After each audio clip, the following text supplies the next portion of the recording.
کیونکہ میری آنکھوں کی ٹھنڈک نماز ہے۔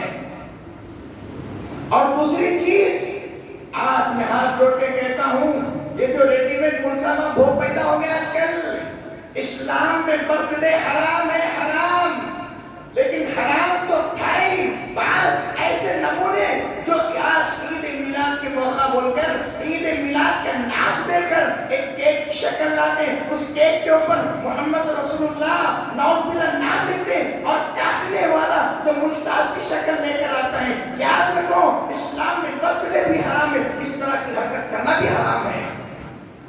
حضرت علی رضی اللہ تعالیٰ عنہ معاہدہ ہو رہا ہے صلح حدیبیہ کے موقع پر، حضرت علی نے لکھا رسول اللہ صلی اللہ علیہ وسلم، میں اسی لیے بول رہا ہوں، مزاق جو بھی ہم کو بول رہی ہوں حدیث سے ثابت کر کے تو بول رہا ہوں، رسول اللہ صلی اللہ علیہ وسلم حضرت علی نے لکھا، تو مشرکین کہنے لگے رسول اللہ کٹ کر دو، رسول اللہ مٹا دو، تو اللہ کے رسول نے کہا علی قلم سے رسول اللہ کٹ کر دو، قلم سے رسول اللہ کٹ کر دو۔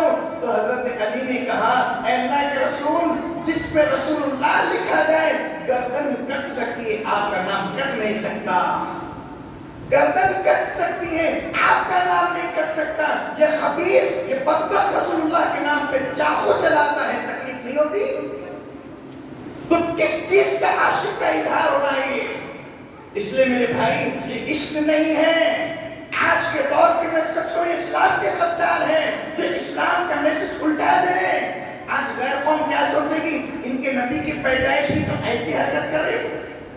نہیں، ہمارے نبی کی پیدائش کی خوشی ہے تو کیا کرنا ہے بھائی؟